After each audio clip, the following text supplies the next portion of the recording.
जमाने के एक शहर में 3 दोस्त रहते थे, राज, विक्रम और सहील। सभी तीनों के परिवार अमीर थे और उनके पास धन की कमी नहीं थी। वे तीनों अपने बड़े सपनों के पीछे थे और अपने उच्चायुक्त पिताओं की समर्थन में थे। राज एक अच्छे वक्ता और राजनीतिज्ञ बनना चाहता था। विक्रम अपने पिताजी के फूड एम्पायर में बड़ा होना चाहता था और सहील एक अभिनेता बनना चाहता था। एक दिन उन्हें एक दूरस्थ गांव जाना पड़ा जहां एक बुजुर्ग ब्राह्मण बाबा रहते थे। वे तीनों उनसे मिलने गए और अपने सपनों का संबंधित बताया। बाबा ने उन्हें एक चुटकुले दिए और कहा, धनवान तो बनो, लेकिन धन के साथ साथ नेकी और ईमानदारी को भी जीवन का हिस्सा बनाओ। धन अकेले ही सफलता नहीं लाता है। धीरे धीरे तीनों दोस्तों ने अपने सपनों को नाकामयाबियों और चुनौतियों के बीच देखा, लेकिन उन्होंने कभी हार नहीं मानी। उनके साथी बाबा के शब्दों का भी ध्यान रखते रहे और अपने दिल से बुराई निकालते रहे। धीरे धीरे राज एक लोकप्रिय राजनीतिज्ञ बन गया। विक्रम अपने पिताजी के फूड एम्पायर को और बड़ा बना दिया और सहील एक प्रख्यात अभिनेता बन गया। इस कहानी का संदेश है कि धन और सफलता अच्छे गुणों के साथ आते हैं और ईमानदारी और नेकी हमेशा सफलता की नींव होती है। धन की शक्ति से अधिक महत्वपूर्ण चीजें हैं परिवार, मित्रता और जीवन के सभी पहलू। राज, विक्रम और सहील ने अपने दौर के समय अपनी अमीरी और सफलता के बीच इस बात को खो दिया था, लेकिन बाबा के शब्द उन्हें याद आते रहे।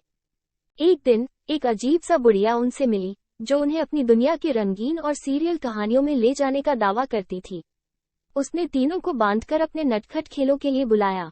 वे उसके पीछे पीछे चले गए, लेकिन जैसे जैसे वे उस बुढ़िया के साथ खेलते गए, उन्हें एक नया संबंध मिला। वे उसे देखकर आत्मसम्मान की महत्वपूर्णता सीखने लगे। उन्होंने समझा कि धन और सफलता तो आती जाती रहती है, लेकिन ईमानदारी, नेकी और मानवता ही सच्ची समृद्धि होती है। तीनों ने अपने जीवन में अब धन के साथ ईमानदारी, नेकी और दूसरों की सहायता के लिए भी समय निकालना शुरू कर दिया। वे एक दूसरे की मदद करते और एक समर्थनी बने। धन की शक्ति का उपयोग समझदारी से किया जाए तो ये समृद्धि का सही रास्ता साबित हो सकता है।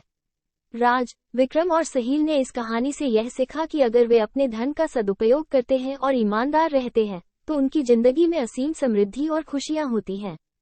इस रूपरेखा में धनवान तो बने, लेकिन अच्छे गुणों को साथ लेकर जीवन को समृद्ध बनाएं, ये बात सभी के लिए महत्वपूर्ण है। राज, विक्रम और सहील ने अपने नए संबंध के साथ जीवन का मजा लेना शुरू किया। धीरे धीरे वे अपनी अमीरी का उपयोग न केवल अपनी पूरी दृष्टि के सामर्थ्य के लिए करने लगे, बल्कि उन्होंने अपने धन का उपयोग समाज के लाभार्थियों के लिए भी किया। उन्होंने शिक्षा को प्रोत्साहित किया और गरीबों को शिक्षा के लिए सहायता प्रदान की। वे अस्पताल बनवाने और गरीबों के लिए मुफ्त उपचार का विकल्प प्रदान करने में भी लगे। उन्होंने एक समृद्ध समुदाय विकसित किया जिसमें हर व्यक्ति को समान अधिकार थे। उन्होंने बेरोजगार लोगों को रोजगार प्रदान करने के लिए उद्यमिता को प्रोत्साहित किया और स्वच्छता अभियान में भी अपना साथ दिया। इन सभी क्रियाओं से राज, विक्रम और सहील को समझ आया कि धन का उपयोग न केवल अपनी सफलता के लिए किया जाना चाहिए, बल्कि समाज के लाभार्थियों के लिए भी उसका सही उपयोग होना चाहिए। उन्होंने एक दूसरे को साथ मिलकर समृद्ध बनाने में सहायता की और एक दूसरे के सपनों को पूरा करने में साथ दिया। वे एक दूसरे के साथ समर्थन करते और प्रेरित करते रहे और अपनी मित्रता को और भी मजबूत बनाने में सफल हुए। धनवान होने के साथ साथ उनके दिल में ईमानदारी, नेकी और दूसरों की सहायता के लिए प्रतिबद्धता भी थी। उन्होंने देखा कि वास्तविक समृद्धि वो है जो एक समर्थनीय और ईमानदार दिल से संबंध बनाने में होती है।